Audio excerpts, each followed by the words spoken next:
నమస్తే ఆర్బీసీ ఆధ్యాత్మ ప్రేక్షకులకి స్వాగతం. శక్తి, ధైర్యం, అలాగే దుష్ట శక్తుల నుంచి సంహరణ, అలాగే నవగ్రహ పీడ ఏది ఉన్నా సరే ఒకే ఒక్క దైవం, ప్రతి ఒక్కళ్ళు కొలిచే దైవం హనుమంతుల వారు.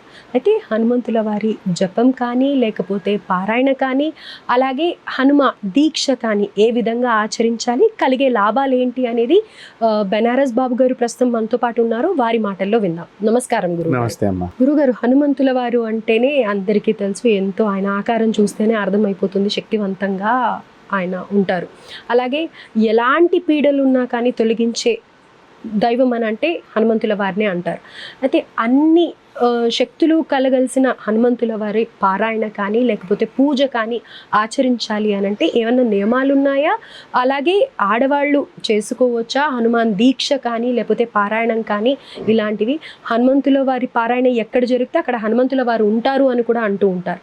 వీటన్ని సందేహాలకి మీరు సమాధానం తెలియజేస్తే బాగుంటుంది గురుగారు. శ్రీరామ రామ రామేతి రమే రామే మనోరమే సహస్రనామ తత్తుల్యం రామనామ వరానని. మీరు హనుమంతుడి గురించి అడగంగానే వారి ఇష్టదైవం యొక్క ప్రార్థన చేయాలి అని మనసుకు అనిపించింది. రామనామంతో మనం ఈ కార్యక్రమాన్ని ప్రారంభిద్దాం. హనుమంతుడికి రామనామం అంటే చాలా ప్రీతి. రామనామం ఎక్కడ జరుగుతుందో ఆ సమయంలో హనుమంతుడు అక్కడికి వచ్చేస్తాడు అని ఆయనే స్వయంగా చెప్పడం జరిగింది. కాబట్టి ఇప్పుడు మనం ఇక్కడ రాముల వారిని తలుచుకున్నామంటే ఇప్పుడు మన చుట్టూ హనుమంతుడు వచ్చి ఉన్నట్లే లెక్క. అంతటి శక్తి కలిగినటువంటి భగవంతుడి యొక్క స్వరూపమే హనుమంతుడు. హనుమంతుడి యొక్క సాధన ఎలా చేయాలి, హనుమంతుల వారికి సంబంధించిన పూజల్లో మనం ఏమేమి జాగ్రత్తలు తీసుకోవాలి, ఏ విధంగా ఎవరు కొలిస్తే అంటే స్త్రీ పురుషులు అనేటువంటి భేదం ఏమైనా ఉన్నదా అనేటువంటి విషయాలు మీరు చక్కగా అడిగారు. ఈ మధ్యకాలంలో మన 2 తెలుగు రాష్ట్రాల్లోనే కాకుండా మిగతా రాష్ట్రాల్లో కూడా హనుమంతుడి యొక్క ప్రచారం బాగా జరుగుతున్నది. ఆ సందర్భంలో మీరు అడిగినట్టుగా అనిపిస్తుంది నాకు. ఇది అందరికీ కూడా ఉపయోగపడుతుంది. హనుమంతుడిని ఎవరైనా ఉపాసన చేయాలనుకున్నప్పుడు, లేదా వారికి ఏదైనా సమస్య ఉంది అనుకున్నప్పుడు తొలిగా రామనామాన్ని 11 సార్లు జపం చేయాలి. రామనామం 11 సార్లు జపం చేసిన తర్వాత మీరు హనుమాన్ చాలీసా చదివినట్లయితే తొందరగా మీ పనులు వేగవంతంగా జరుగుతాయి అనే శాస్త్రం మనకు తెలియచేస్తోంది. ఇక్కడ హనుమంతుడు దేనికి లొంగబడ్డాడు అంటే రామనామానికి లొంగబడ్డాడు.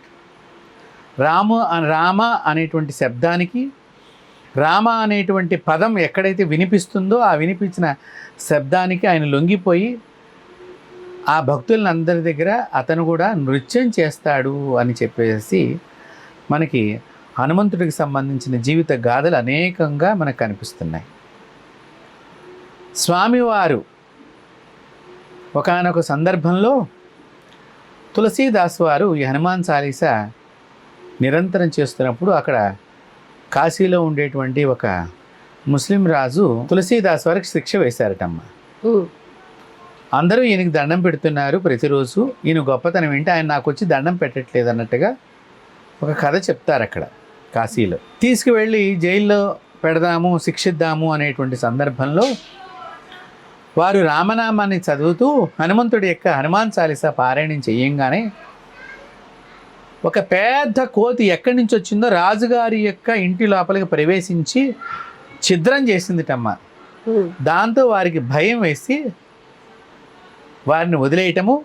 ఆ వదిలేసినటువంటి సందర్భంలో ఆ హనుమంతుడు వెలిసినటువంటిది ఏదైతే ఉన్నదో ఇప్పుడు అది కాశీలో సంకట మోచన హనుమాన్ అనే దేవాలయం కింద చెప్తారు. తులసి ఘాట్ అని ఉంది మనకి కాశీలో. అక్కడ కూర్చుని రోజు వారు హనుమాన్ చాలీసా పారాయణం చేస్తూ ఉండేవారు. అంత గొప్పది హనుమాన్ చాలీసా అనేటువంటిది.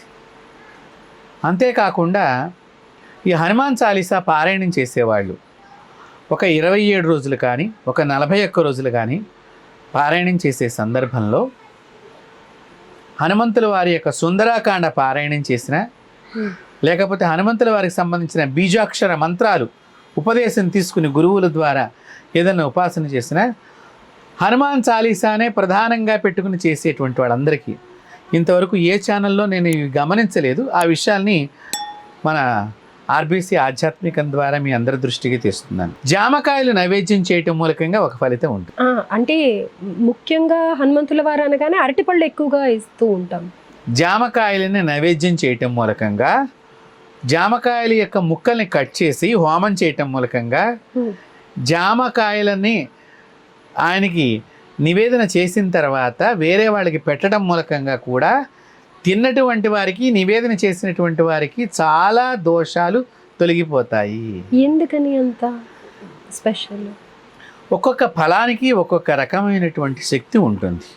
ఆ యొక్క శక్తిని ప్రసాదించడంలో ఆ స్వామివారికి జామకాయని గర్భదోషాలు నివృత్తి చేసేటువంటి దానిలో ఎక్కువగా జామకాయలు కనుక మీరు నైవేద్యం చేసినట్లయితే గర్భస్థ దోషాలు అంటే స్త్రీలకు వచ్చేటువంటి ఇబ్బందులు, నెలసరి ఇబ్బందుల్లో కానివ్వండి, గర్భము రావటంలో ఇబ్బందులు కానివ్వండి, గర్భ సంచి లోపల ఏదైనా సమస్యలు ఉన్నప్పటికీ కానివ్వండి, హనుమాన్ చాలీసాని రోజు పారాయణం చెయ్యాలి వాళ్ళు.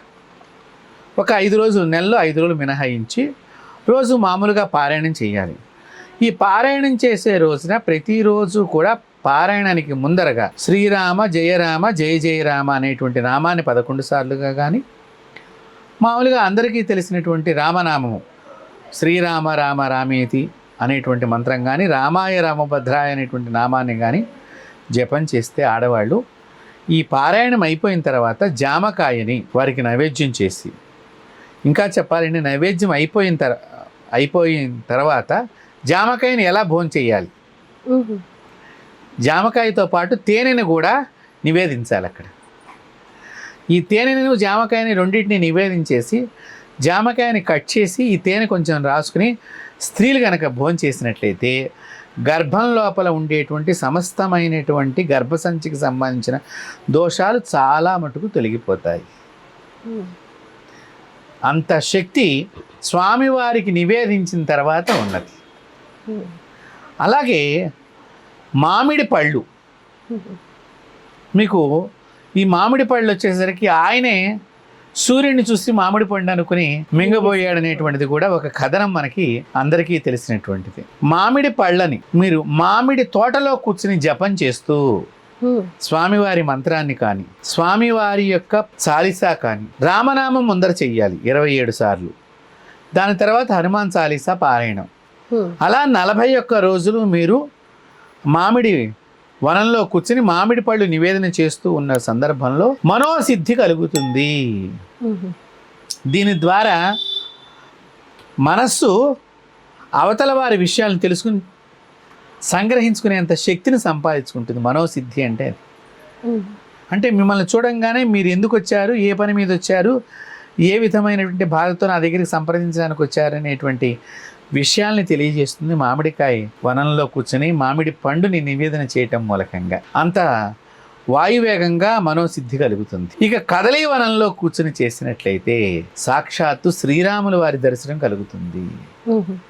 అంతటి శక్తి కలిగినటువంటి పదార్థాల్లో వనాలలో ఇవి 3 కూడా ఎక్కువగా చెప్పబడ్డాయి. అంటే జామకాయ, మామిడి, కదలీఫలం ఇవి చాలా బాగా ఫలితాలని మనుషులకు సంప్రాప్తిస్తాయి. అలాగే జిలేబీలు, పిండి వంటల్లోకి వచ్చేసరికి జిలేబీలు మీరు చక్కగా బెల్లపు జిలేబీ చేసి స్వామివారికి నివేదన చేసినట్లయితే పదవుల లోపల ప్రమోషన్ కావాలి. ఇప్పుడు నేనేదో జూనియర్గా ఉన్నాను, సీనియర్ డాక్టర్ అవ్వాలి, ప్రమోషన్లో ఎవరో అడ్డుకుంటున్నారు, లేకపోతే సీనియర్ మేనేజర్ అవ్వాలి, లేకపోతే ఏదో పెద్ద పోస్టులోకి ఇంకా ఉన్నతమైన పదవుల్లోకి రావాలి అనుకునేటువంటి వారు ప్రతిరోజు సాయంకాలం పడుకునే ముందర స్నానం చేసి రామనామం చేసి హనుమంతుడి యొక్క హనుమాన్ చాలీసా కానీ, హనుమంతుల వారి యొక్క బీజాక్షరాలు కానీ జపం చేసుకొని ఈ జిలేబీని వారికి నివేదన కింద ఉంచినట్లయితే స్వామివారి స్వప్నంలో కనిపించి ఎన్ని రోజుల్లో మీ కార్యము నెరవేరుతుంది. ఇవన్నీ కూడా సుందరాకాండలో స్వామివారి యొక్క విశేషమైనటువంటి విషయాలన్నీ కూడా మనకు తెలుస్తాయి. సీతాదేవికి ఎన్ని దోషాలని పోగొట్టారు. అలాగే మైసూరు పాకాన్ని మీరు షాప్స్లోంచి తెచ్చుకున్నా సరే, అంటే ఇంక చేయలేని ఓపిక ఉన్నటువంటి వాళ్ళ గురించి మేము షాప్లోంచి తెచ్చుకోండి అంటున్నాం, కానీ ధర్మశాస్త్రం ప్రకారం మన ఇంటి లోపల చేయటం ఉత్తమం. ఎందుకంటే షాపులో ఉన్న ప్లేట్లోంచి ఒక పీస్ తీసాము అంటే అది మనం ఎవరైనా భోంచేస్తే అది మొత్తం అంతా కూడా ఎంగిలేనట్లుగా శాస్త్రం చెప్తున్నది. సో అలా కావద్దు అనేటువంటి విషయంగా మనం ఇక్కడ అందరికీ ఏంటంటే వాళ్ళ ఇంట్లో వాళ్ళు 10 ముక్కలు తయారు చేసుకున్నారనుకోండి, దాని నుంచి చిన్న చిన్న ముక్కలు దేవుడికి నైవేద్యం చేయడానికి ఇవి ఒక డబ్బాలో దాచుకుని రోజు ఒక ముక్క నైవేద్యం చేయవచ్చు. భర్త మాట వినకపోయినా, అంటే తను చెప్తున్న దాన్ని అర్థం చేసుకోవటంలో తప్పుగా జరగవచ్చు, భార్య చెప్పేదానిలో నీకేం తెలియదు అని అనొచ్చు, లేకపోతే నువ్వు చెప్తున్నది నీ అపోహ అని అనొచ్చు. ఆవిడ బాధపడుతూ ఉండవచ్చు. ఆ విధంగా భార్యాభర్తల మధ్య అనేక రకాలుగా సమస్యలు ఉంటాయి కదా. మాట వింటలేదండి, నేను ఎంత చెప్పినా ఆయన జాగ్రత్త పట్టలేదు, డబ్బులన్నీ వృధాగా ఖర్చు పెడుతున్నారు, లేకపోతే ఏవో ఉద్దన పదార్థాలన్నీ తీసుకుని పాడు చేస్తున్నారు అనుకునేటువంటి వాళ్ళు మీరు చక్కగా మైసూరు పాకాన్ని మీరు పొద్దున్న మీరు ఇంట్లో కాలకృత్యాలన్నీ నెరవేర్చేసుకున్న తర్వాత మీ ఇంట్లో వాళ్ళందరూ ఎవరి దారి వారు వెళ్ళిపోయిన తర్వాత ప్రశాంతంగా కూర్చుని స్వామివారికి కింద పసుపు రంగు వస్త్రం వెయ్యాలమ్మా. వేసి స్వామివారి ఫోటోని, అంటే ఆంజనేయ స్వామివారి ఫోటోని దాని మీద పెట్టి చక్కగా పసుపు అక్షింతలతో స్వామివారి ఆవాహనాదులన్నీ షోడశ పూజ చేసి, ఆ షోడశ పూజ అయిపోయిన తర్వాత హనుమాన్ చాలీసా చదవాలి.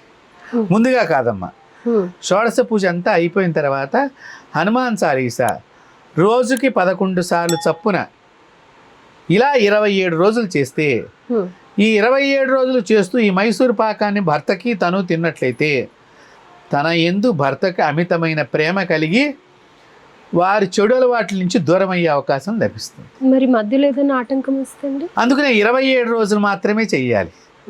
సో వీరి ఆటంకం అయిపోయిన తర్వాత ప్రారంభించాలి.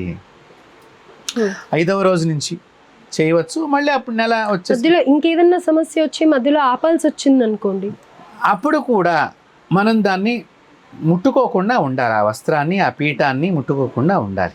తర్వాత కంటిన్యూ చేయొచ్చు. దానికి తప్పేం లేదు.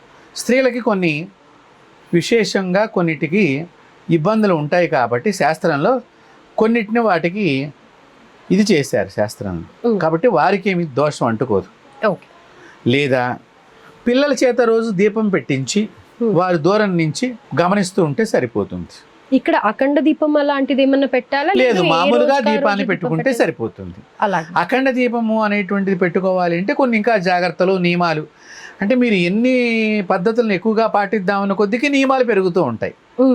నేను చెప్పేవి ఏమిటంటే ప్రజలందరూ కూడా సూక్ష్మంగా చేసుకుంటానికి ఎటువంటి ఇబ్బంది లేకుండా ఈ విధంగా మైసూరు పాకాన్ని నివేదన చేసి స్వామివారికి హనుమాన్ చాలీసా 11 సార్లు చదవాలి. షోడశ పూజ అయిపోయిన తర్వాత చేసిన తర్వాత ఈ మైసూరు పాకాన్ని నివేదించి అది భర్తకు తినిపించి తను కూడా తీసుకోవాలి. అప్పుడు భర్త తనకు వశ్యమై తన మాట వినటము, కాస్త చెడు అలవాట్లకు దూరంగా ఉండటము, దీనిలో మైసూరు పాకం చాలా ఉపయోగపడుతుంది. ఇది భర్తకి భార్యకు కూడా ఇలానే, అంటే భార్య మాట వినట్లేదు అనుకునే వాళ్ళు కూడా చేయొచ్చు అంట? చేయొచ్చు అమ్మా, భార్యకైనా భర్తకైనా. ఇప్పుడు మొండిగా ఉంటారు ఆడవాళ్ళు, కొన్ని సందర్భాల్లో వాళ్ళదే నెగ్గాలి అనుకుంటారు, దానివల్ల చాలా ప్రమాదాలు ఉంటాయి ఒక్కొక్కసారి. వారు కూడా ఈ పని చేయవచ్చు, అలాగే తప్పేం లేదు, చేయవచ్చు. ఇంకొకటి, రాజ్యాధికారం కావాలి అనుకున్నప్పుడు, అంటే ఒక మంత్రిగా పదవిని పొందాలనుకున్నా, లేకపోతే ఒక పెద్ద పెద్ద పదవులు ఇంకా ఎవరికి రావు, నేనే వరించాలి అనేటువంటి కొంతమంది ఉంటారు కదమ్మా, వారి వారి కోరికలు వారికి అన్నీ కూడా. అలాంటి వారందరూ కూడా ఒక 41 రోజుల పాటు వారి పేరు మీదుగా ఈ పూజ అంతా జరిగేది. అంటే వీళ్ళు చేయలేరు, ఎందుకంటే రోజు మనసంతా పదవి మీద ఉంటుంది, వస్తుందా రాదా వస్తుందా, అలా ఉండకూడదు. చేసేటప్పుడు చాలా కఠినంగా నియమబద్ధంగా చెయ్యాలి. ప్లస్ వీళ్ళు ఎవరినో కలవటానికి సరే రారా నేను చెప్తానులే ఒక మాట, నువ్వు కూడా నా పక్కన నిలబడాలి చెప్పేటప్పుడు అన్నప్పుడు వీళ్ళు పూజ మధ్యలోంచి లేచి వెళ్ళాల్సి వస్తుంది. ఎందుకంటే అవతల వాడికి అనుకువగా ఉన్న సమయం చెప్తాడు కానీ మనకు అనుకువగా ఉన్న సమయం చెప్పడు కదా. కాబట్టి వీళ్ళు ఏం చేయాలి, ఒక బ్రాహ్మణ్ణి మాట్లాడుకుని చక్కగా కలశ స్థాపన చెయ్యాలి. నవగ్రహ ఆరాధన చేసి ఆ కలశం లోపలికి హనుమంతుడిని చక్కగా శ్రీరామచంద్ర స్వామి సమేతకంగా హనుమంతుడిని ఆవాహనం చెయ్యాలి. చేసి ముందరగా రోజు షోడశ పూజ చేసి రామనామం చెప్పి సుందరాకాండ పారాయణం రోజు కొంత పారాయణం చేస్తూ హనుమాన్ చాలీసా 3 సార్లు పారాయణం చేసినట్లయితే చేస్తూ పాయసాన్ని నైవేద్యం పెడుతూ రోజు హనుమంతుల వారికి కనీసంలో కనీసం 108 సార్లు హవనం చెయ్యాలి. పాయసాన్నంతో హవనం. ఈ పాయసాన్నాన్ని దేనిలో పెట్టాలమ్మా? చేత్తో వేయకూడదు. చక్క తమలపాకుకి తేనె రాసి దాని మీద ఈ పాయసం పెట్టి ఈ తమలపాకుతో సహా స్వాహ అన్నప్పుడల్లా వేస్తూ ఉండాలి. వేస్తూ ఉంటే తాంబూలం వీడు పుచ్చుకుంటానికి పదవి అనేటువంటి తాంబూలం ద్వారా వీడికి సిద్ధిస్తుంది. ఇది చాలా ఉపయోగపడుతుంది, చాలా చాలా బలంగా ఉపయోగపడుతుంది పెద్ద పెద్ద పదవులు. అంటే ఇక్కడ మూల మంత్రం బాగా జపం జరగాలి, దాంతోపాటు సుందరాకాండ పారాయణం జరగాలి, దాంతోపాటు హనుమాన్ చాలీసా పారాయణం, అంటే 3 జరగాలి. ఎందుకు 3 జరగాలి అంటే పదవి పూర్వజన్మ పుణ్యాన్ని బట్టి మనకు వస్తుంది. పెద్ద పదవి రావాలి, ఇవాళ నేను ముఖ్యమంత్రిని అవ్వాలి, మరి నా పూర్వజన్మ పుణ్యం ఎంత ఉందో నాకు తెలియదు కదా. ఒక సామాన్య మానవుడిగా మనం మాట్లాడుకుంటున్నామంటే మరి తెలియనప్పుడు నేను పదవి ఆశిస్తే బాగుంటుందే? బాగుండదు కదా. కాబట్టి ఆ పూర్వజన్మ పుణ్యాన్ని ఈ పాయసం ద్వారా, ఈ తమలపాకు ద్వారా, తేనె ద్వారా మనం దాన్ని వృద్ధి చేసుకుని ఇప్పుడు ఆ కామ్యాన్ని మనకి ఇచ్చగా నెరవేర్చుకుంటానికి ఇవన్నిటికి కూడా ఉపయోగపడేటువంటి 3 రకాలైనటువంటి పదార్థాలు ఇక్కడ. తమలపాకు, పాయసాన్నము, తేనె, బీజాక్షరము, సుందరాకాండ, హనుమాన్ చాలీసా. దీనికి ముందరగా రామనామము. ఎందుకు? విభీషణుడికి పదవి వస్తుందని తెలుసా? తెలీదు. రావణాసుడు చచ్చిపోతాడో రాముడు గెలుస్తాడో అనేవేం తెలీదు. కానీ అన్నగారు పంపించేశారు కాబట్టి రాములు వారి దగ్గరికి వచ్చేసారని అడిగాడు. బతకటానికి ఏదో ఒక రాజ్యంలో ఉండాలి కదా. వేరొక రాజ్యంలో ఉన్నప్పుడు ఆ రాజుగారిని నేను పర్మిషన్ అడగాలి కదా. కాబట్టి ఆ శరణు అడిగాడు ముందర. నేను అంటే శత్రువు గృహం నుంచి వచ్చినప్పుడు చంపుతారు కదా. కాబట్టి ముందర శరణు రామ అంటే కనుక రాములు వారు సైనికులందరికీ పరివారాలందరికీ కూడా మీరేం వాడిని ఏం చేయమాకండి అని చెప్తారు. కాబట్టి శరణు రామ, శరణు రామ, శరణు రామ అంటూ రాములు వారిని ఆశ్రయించాడు. ఆశ్రయించి అక్కడి నుంచి ఊరుకున్నాడా? లంకలో ఉన్నప్పుడే కదా రాముల వారి నామాన్ని జపం చేస్తున్నాడు. కాబట్టి రాముల వారి నామాన్ని జపం చేస్తున్నాడు అనేటువంటి విషయాన్ని రాముల వారికి ఎవరు చెప్పారు? రాముల వారి నమ్మకాన్ని, రాముల వారు నమ్మిన దాన్ని మరింత బలంగా మిగతా వాళ్ళు వద్దంటున్నా కూడా రాముల వారికి ఓకే అని సెలవిచ్చింది ఎవరు? వెళ్ళి వచ్చిన హనుమంతుడు మాత్రమే. లంకకు వెళ్ళి వచ్చిన హనుమంతుడు మాత్రమే. అయ్యా, నేను అక్కడికి వెళ్ళినప్పుడు విష్ణు వారి ఇంట్లో రామనామం జపం జరుగుతోంది, వారు ఇప్పుడు శరణన్నారంటే మీరు మిగతా వారందరూ నమ్మద్దు. రావణాసుడు సోదరుడు, మనల్ని ఏదో మోసం చేయడానికో ఇక్కడ ఏదో ఒక పన్నాగం మన రహస్యం అని అంటున్నా కానీ రాముల వారి శరణనంగానే ఆయన ముందర నాయన నేను రావచ్చు కూర్చో ఏమిటో అని అంటే కూడా దాన్ని సమర్థించే మళ్ళీ ఇంకొక ప్రతినాయకుడు కావాలి అక్కడ. ఒక విషయాన్ని సమర్థించడానికి తన మంత్రాంగంలో ఉండేటువంటి రాజు కూడా స్వతంత్రించి నిర్ణయం తీసుకోడమ్మా. తన కింద వారు ఇచ్చిన సమాధానాలన్నీ తెలుసుకుని వారు ఏ భావనతో ఈ ఉద్దేశాన్ని ఉదహరిస్తున్నారు, నిజ భావన ఏమిటి అని గ్రహించే నిర్ణయం తీసుకుంటాడు. సో అక్కడ హనుమంతుల వారు చెప్పడం మూలకంగా ఇతడు నా భక్తుడు. కాబట్టి ఇప్పుడు నేను రావణాసుడిని చంపిన తర్వాత ఈ రాజ్యం మీద కాదు కదా నేను దండయాత్ర చేసింది, నా ధర్మపత్ని ఇక్కడ ఉన్నది కాబట్టి ఆమెను నేను చెర విడిపించి పట్టికి వెళ్ళడానికి ఇక్కడికి వచ్చాను. కాబట్టి ఆ యొక్క భక్తి, హనుమంతుడి యొక్క యుక్తి కలిసి విభీషణుడికి పదవి వచ్చింది. అందుకని ఇక్కడ మనం ఏం చేయాలి? రామనామం జపం చేస్తూ సుందరాకాండ పారాయణము, హనుమంతుడి బీజాక్షరము, హనుమంతుడి చాలీసా చదువుతూ పాయసాన్నం అంటే ఏంటి? బెల్లం. అంటే అక్కడ యుద్ధ సంగ్రామంగా జరిగేటువంటి ప్రక్రియలో విభీషణుడికి మేలు చేసేటువంటి ప్రయోగం. పదవి కావాలనుకునేటప్పుడు అక్కడ ఎంతోమంది కూడా మిగతా వారు కూడా పదవి కావాలని కోరుకుంటూ ఉంటారు. ఇంతటి దానిలో ఈ ప్రయోగం చేసినట్లయితే రాజకీయ నాయకులకి చాలా ఉపయోగకరంగా ఉంటుంది. హనుమంతుడి యొక్క గొప్పతనాల్లో ఇంకొక విషయంగా మనం చెప్పాలి అంటే, హనుమంతుల వారు పదవిని తొందరగా ఇప్పించడంలో ఎలా దోహదపడతారంటే, ముద్రాధికారం కావాలంటే శనీశ్వరుడు అనుగ్రహం కావాలమ్మ. ముద్రాధికారం అంటే ఒక ఎంఆర్ఓ లాగా, ఒక కలెక్టర్ లాగా. అంటే వాళ్ళు స్టాంప్ ఉంటుంది కంపల్సరీగా. మీరు చూడండి, ఏదన్నా మీకు మీ సేవకపోతే ఎంఆర్ఓ సంతకంతో ఉన్నదే మీకు అధికారిగా ఉండే, అలాంటి ముద్రాధికారం అంట అన్నమాట. ఇలాంటి అధికారాలకు సంబంధించిన అంటే ఏంటి? ఆయనదే ఇంకా అథారిటీ కదా. ఉమ్, సో అలాంటి అథారిటీస్కి సంబంధించినటువంటి విషయాల్లో ఉద్యోగాలు అంటే ఒక ఐఏఎస్గా కానీ, ఒక డీజీపీ ర్యాంక్లో ఉండేటువంటి పదవులు, ఒక కలెక్టర్గా కానీ, ఇలాంటి పదవులు కావాలనుకున్నటువంటి వారు కూడా ఇప్పుడు ఈ 41 రోజులు ఇదే దీక్షగా చేస్తూ గారెలు నైవేద్యం చెయ్యాలి. ఉమ్, గారెలు నైవేద్యం చేయటం మూలకంగా ఇక్కడ 2 రకాలైనటువంటి బలాలు ఈ మనిషికి ఏర్పడతాయి. ఉమ్, 2 రకాలైనటువంటి బలాలు ఏర్పడతాయి ఈ గారెలు నైవేద్యం చేయటం మూలకంగా. ఇక్కడ గారెల్లో నలుపు రంగు ఉంటుంది. ఉమ్, శని ముద్రాధికారాన్ని ఇచ్చేటువంటి అధికారి. రాహువు మినుములకు అధిపతి. ఉమ్, రాహు మాయగా ఉండి వచ్చే పదవిని పక్కకు జరిపించే అధికారం రాహువుకు ఉంటుంది. ఉమ్, సో ఇక్కడ శని ఇద్దామనుకున్నా కానీ ఒక్కొక్కసారి మనకి దగ్గర దాకా తెప్పించి మనల్ని కూడా కింద పడేస్తూ ఉంటాడు. ఈ ఇద్దరిని కూడా సమానంగా ఆగు అని చెప్పి పక్కకు నెట్టేసేంత శక్తి ఎవరికి ఉందంటే హనుమంతుల వారికి ఉన్నది. ఉమ్, అందువల్లనే హనుమంతుల వారి దగ్గరికి వెళ్ళినప్పుడు శని జాతకంలో నడుస్తున్నప్పుడు కానీ, ఏలినాడు శని నడుస్తున్నప్పుడు కానీ, శని మహాదశ కానీ, అష్టమ శని కానీ, అర్ధాష్టమ శని కానీ, శని లోపల అంతర్దశ శని కానీ నడుస్తున్నప్పుడు కానీ హనుమంతుడి పాదాలు దర్శనం చేసుకోకూడదు. హనుమంతుడి ముఖం మాత్రమే చూసి రావాలేను.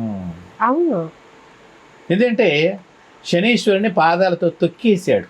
అవును ఈ మాట. అందువలన ఈ శని అక్కడే ఉండి మనం చూచామనుకోండి, నన్ను ఇంకా తొక్కించడానికి వచ్చామని శని బాధపడతాడట. ఉమ్, అందుకని తొక్కుతూ ఉంటాడు కదా ఈయన. కాబట్టి అందుకని మనం చూస్తుంటే శని యొక్క మళ్ళీ బాధాకరమైన చూపు మనకు తగులుతుంది అని చెప్పి మరి శని ప్రభావం తగ్గాలి అని అంటే ఖచ్చితంగా ఖచ్చితంగా హనుమంతుడి వారి పాదాలు చూడాలి. అంటే నేనేం చెప్పిన జాతకంలో జాతకం. ఉమ్, ఏలినాటి శని కానీ, శని మహాదశ కానీ, శని లోపల అంతర్దశ శని కానీ, అష్టమ శని కానీ, అర్ధాష్టమ శని కానీ, ఉమ్, శని బాధలు తొలగిపోవడానికి హనుమంతుడి చుట్టూ ప్రదక్షిణాలు చేయడం, ముఖం మాత్రమే చూసి రావాలి, ఉమ్. పాదాలకు చూడొద్దు అనేది కూడా. మరి మామూలుగా ప్రదక్షిణాలు చేసేటప్పుడు కూడా పాదాలు చూసాకే పైన అది కళ్ళ మనిషికి చూడాలి అని. సహజంగా దేవుడు పాదాలకి ఇలా 2 చేతులు ఆటోమేటిక్ దేవాలయానికి వెళ్ళగానే ఆ పాదాలు చూసి నమస్కరించడం అనేది మనకి భారతీయ సంప్రదాయంలో ఒక అలవాటు అయిపోయింది.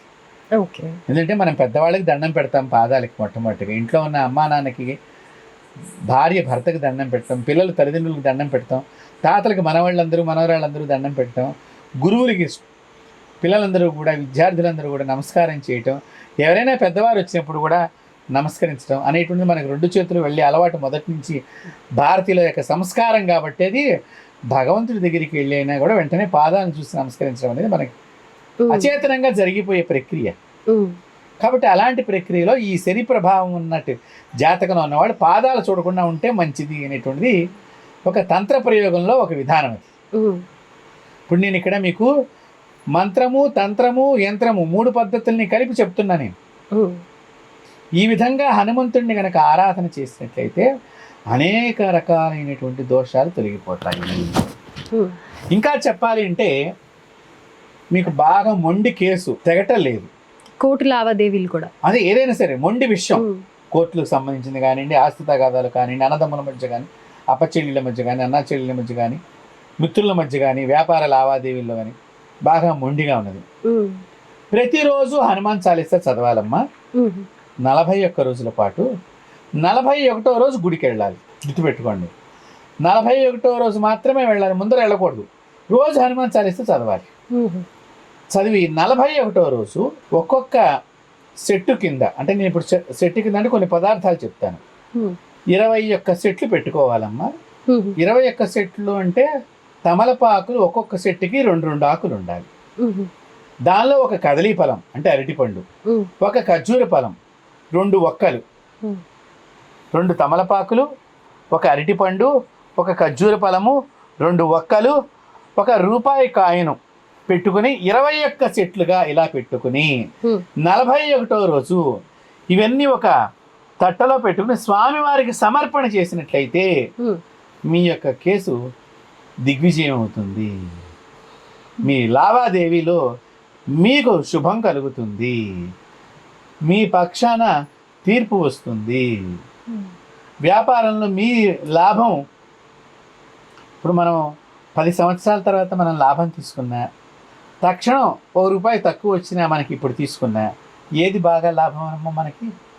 10 సంవత్సరాల తర్వాత 10 లక్షలు వచ్చినా ఇప్పుడు 9 లక్షలు వచ్చినా ఏది లాభం అంటారు? తక్షణం వచ్చిన 9 లక్షలే మంచిది కదమ్మా. మీరు దీన్ని మళ్ళీ ఇంకో వ్యాపారం మీరు సొంతంగా చేసుకుని అభివృద్ధి చేసుకోవచ్చు. 10 సంవత్సరాలు నా దగ్గరే పెట్టి మీరు నష్టపోయే బదులు కానీ ఇలాంటివి మిమ్మల్ని నష్టద్రవ్య లాభం కొద్దిగా నష్టపోయినా తొందరగా మీకు మళ్ళీ లాభాన్ని కలిగించే ప్రక్రియలో ఈ 21 సెట్లు ఈ విధంగా పెట్టుకుని దేవుడికి సమర్పణ చేయాలి. మళ్ళీ దాని నుంచి మనం ఏమీ తీసుకోకూడదు. పొరపాటున అక్కడ పూజారి దానిలో ఉన్న పండు ఇచ్చినా కూడా మనం తీసుకోవాలి. అన్నీ స్వామివారికేనండి అని చెప్పాలి. నాకు స్వామివారి రక్ష ఇవ్వండి, కుంకుమ ప్రసాదము, సింధూర ప్రసాదము ఇవ్వండి చాలు, లేకపోతే తీర్థం ఇవ్వండి చాలు.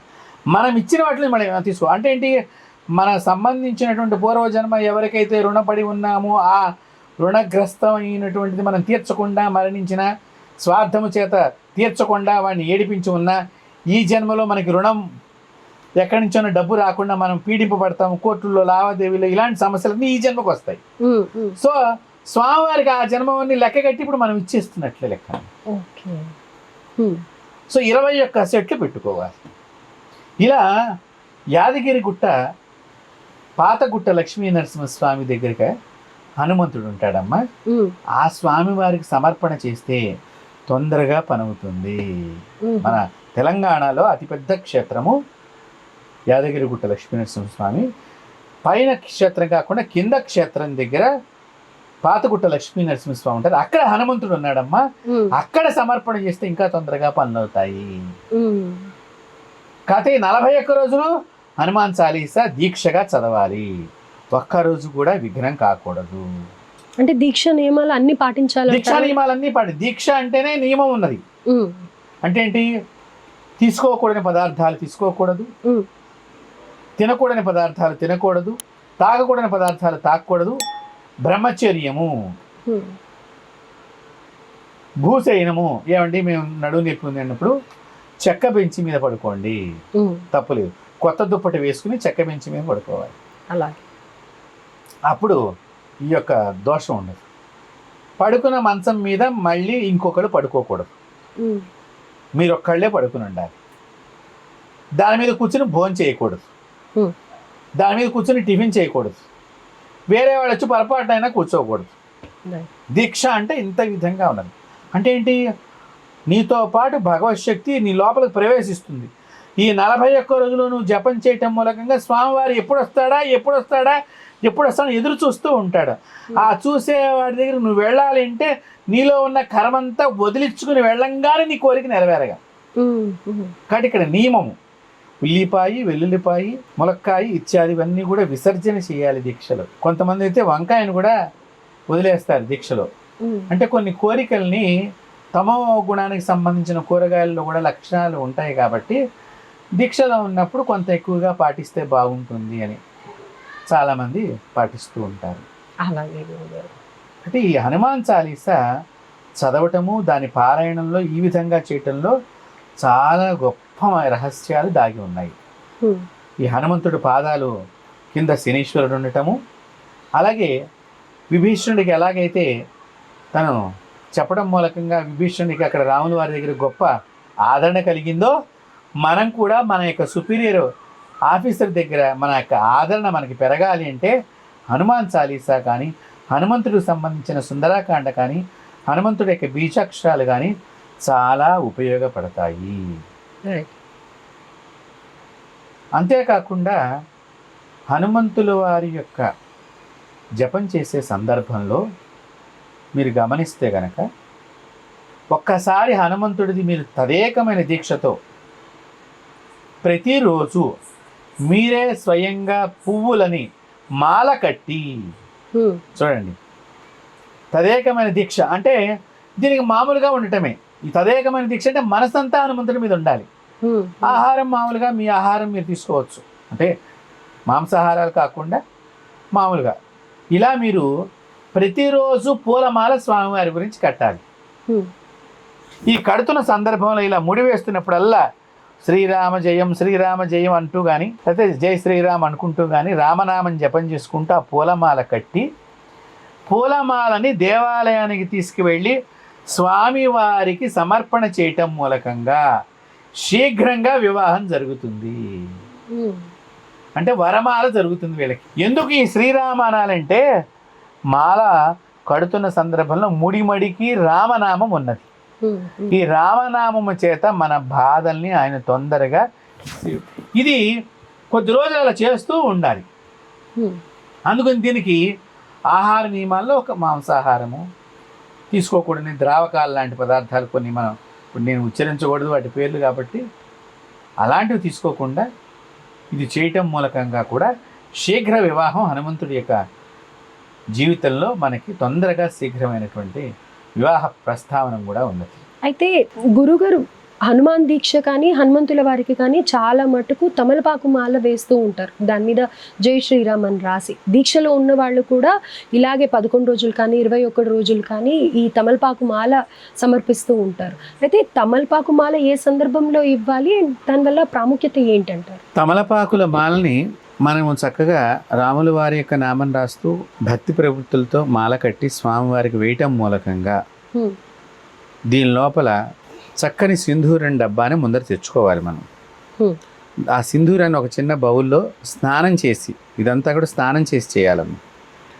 ఒక బౌల్లో వేసుకుని ఆవు నెయ్యిని దానిలో కలిపి చక్కగా మన చేత్తో కానీ లేకపోతే ఒక దూది తయారు చేసుకుని దూదితో కానీ శ్రీరామ అనేటువంటి తమలపాకు మీద రాసి దాన్ని మాల కట్టడం. అయితే కొంతమంది నామాలు కనిపించేటట్టుగా మాల కడతారు, కొంతమంది దాన్ని ఫోల్డ్ చేసి కూడా మాల కడతారు. ఈ ఫోల్డ్ చేసి అంటే ఏంటి, తమలపాకుని లోపల ఇట్లా రామనామం లోపలికి వెళ్ళిపోతుంది. అంటే ఏంటి, మన కోరికని దాచి దేవుడి మాత్రమే చూడాలి అనేటువంటి భావన. అంటే ఒక్కొక్కరికి ఒక్కొక్క అభిప్రాయం ఉంటుంది. దాన్ని మనం ఇలా ఎవరైతే చేస్తారో, ఈ తమలపాకులు కూడానమ్మా శుభ్రంగా స్నానం చేసే కొయ్యాలి. తమలపాకు చెట్టు నుంచి మార్కెట్లో తెచ్చుకునేవి మళ్ళీ మీరు నీళ్ళల్లో కడిగి దాన్ని శుభ్రంగా తడి లేకుండా తుడుచుకున్న తర్వాతనే చెయ్యాలి. ఈ కడిగేటప్పుడు కూడా మీరు స్నానం చేసి ఉండాలి. ఇక్కడ మొత్తం అంతా కూడా స్నానం చేసే ఉండాలి. ఈ శ్రీరామ అనేటువంటి ఇప్పుడు రాస్తున్నప్పుడు స్వామివారికి ముందరగా నేను నీకు ఈ తమలపాకుల మాల సమర్పణ చేస్తాను, నా కోరిక ఇది ఉన్నది అని మీరు తెలియచేసుకుని చేసినప్పుడు దానిలో ముఖ్యంగా విద్యాప్రాప్తికై గురువు యొక్క అనుగ్రహాన్ని పొందటానికి ఉపయోగపడుతుంది ఈ తమలపాకుల మాల. విద్యాప్రాప్తికి అంటే చక్కని గురువు లభించడం, మంత్ర గురువు కానీ, అలాగే మంత్ర వేగ సిద్ధికి కూడా తమలపాకు తొందరగా ఉపయోగపడుతుంది. అంటే మంత్రోపదేశం తీసుకుంటాము, ఆ మంత్రం ఫలించాలి మనకి అన్నప్పుడు మీరు నేను గురువు గారు మంత్రం చేస్తున్నానండి కానీ ఏంటో నాకు చాలా కష్టం, నాకేంటో ఈ దేవుడు ఏమో కరుణించట్లేదండి అనుకున్న వాళ్ళు ఒకసారి ఈ విధంగా చేయాలి. నేను చెప్పిన విధంగా ఏంటి, ఆ మంత్రాన్ని స్మరణ చేసుకుని ఆ మంత్ర దేవుడి యొక్క దర్శనం నాకు కలిగించుతండి అని హనుమంతుడికి చెప్పుకొని తమలపాకుల మీద శ్రీరామ అని రాసి దాన్ని ఫోల్డ్ చేసి మాల కట్టి స్వయంగా స్వామివారికి వెళ్ళి అర్చన చేయించుకున్న తర్వాత మంత్ర జపం చేయటం మూలకంగా మనసు లోపల ఉండేటువంటి అనుమాన పొరలు తొలగిపోతాయి. ఈ పొరలన్నిటినీ తొలగికొట్టి మనసుని శుద్ధి చేసి భగవంతుడి దర్శనానికి ప్రాధాన్యతగా మనం ఏదైతే జపం చేస్తున్నామో ఆ జపానికి సంబంధించిన భగవంతుడి యొక్క నిదర్శనాల యొక్క చిహ్నాలని స్వామివారు దగ్గరుండి చూపిస్తారు. ఇప్పుడు పాండవులకు విజయం కావాల్సి వచ్చింది, అందుకనే జెండాపై కపిరాజు అనేటువంటిది పెట్టుకున్నది వాళ్ళు. ఎందుకు, వాళ్ళకి విజయం వస్తుందా రాదా అనేటువంటిది పక్కన పెట్టండి, వాళ్ళ దగ్గర ఎంతో విద్వత్తు ఉన్నది కదా, పెద్ద పెద్ద గాంధీవాలు ఉన్నాయి, సాక్షాత్తు కృష్ణ భగవానుల వారు కూడా వాళ్ళ పక్కన ఉన్నారు. కానీ కృష్ణుడు ఏం చెప్పాడు, హనుమంతుల వారి పూజ చేయించి మీరు ఆయన్ని మీ జెండాగా ధరించండి అని చెప్పారు. అంటే ఏంటి, వెళ్ళేటువంటి దానిలో మనకి ఎటువంటి చెడు దృశ్యాలు సంభవించకుండా మనం అనుకున్న దృశ్యాలు మనకు లభ్యమయ్యేటట్టుగా, అంటే నెగిటివ్ ఫోర్సెస్ మన దగ్గరికి రాకుండా మనం అనుకున్నటువంటి పాజిటివ్ ఫోర్సెస్ మనతో ట్రావెల్ చేసేటట్టుగా ఈ తమలపాకుల మాల చాలా ఉపయోగపడుతుంది వేయటం మూలకంగా. అయితే ఆవు నెయ్యితో వేయటం అనేటువంటిది చాలా శ్రేష్టం. కారణం ఏమిటంటే సూర్యుడికి ఆవు నెయ్యితో మనం హోమం చేస్తాం, ఏ దేవుడికి హోమం చేసినా ఆవు నెయ్యిని ఉపయోగం చేస్తాం. సూర్యుడి దగ్గర విద్య నేర్చుకునేటువంటి వాడు హనుమంతుడు. హ్మ్. సో గోవులకి నూపురం ఉంటుంది, దానిలోకి సూర్యశక్తి ఎక్కువగా పెడుతుంది. అందువల్ల గోవులు పాలిస్తే కొంచెం లైట్ కలర్ పసుపు రంగులో ఉంటాయి. ఆ ఆవు యొక్క నేతితోనే మాత్రమే మనం హోమం చేస్తాము. కాబట్టి గురువు యొక్క అనుగ్రహాన్ని కలిగి ఉన్నటువంటి ఆవు నెయ్యి కలిపినటువంటి సింధూరం ద్వారా మనం సమర్పణ చేసినప్పుడు అక్కడ గురువు గారు అనేటువంటి ఆవు నెయ్యి లోపల సూర్యశక్తి కూడా ఉంటుంది. కాబట్టి నూపురము ద్వారా వచ్చిన శక్తి ఈ యొక్క హనుమంతుడు మనకి గురువు యొక్క అనుగ్రహాన్ని సంప్రాప్తం చేస్తాడు, విజయాన్ని వరించేటట్టుగా చేయగలుగుతాడు. కాబట్టి గురువు యొక్క అనుగ్రహానికి కూడా హనుమంతుడు దోహదపడటానికి ఈ తమలపాకుల మాల చాలా ఉపయోగపడుతుంది. రైట్. అయితే ఈరోజు హనుమాన్ చాలీసా గురించి, పారాయణం గురించి మాట్లాడడం నాకు ఎంతో సంతోషంగా ఉంది. ఎందుకంటే ఇప్పటి వరకు నేను ఎన్నో సార్లు హనుమాన్ చాలీసా గురించి కానీ, హనుమంతుల వారి గురించి కానీ మాట్లాడిన సందర్భాల్లో ఎవరూ చెప్పని కొన్ని అద్భుతమైన విషయాలు, ఏ పదార్థాలతో కనుక పూజించినట్టయితే స్వామివారి కృపకి మనం పాత్రలం కాగలము, మన అవసరాలు తీరుతాయి అనేవి ఎంతో అద్భుతంగా వివరించారు గురుగారు. ధన్యవాదాలు. నమస్తే.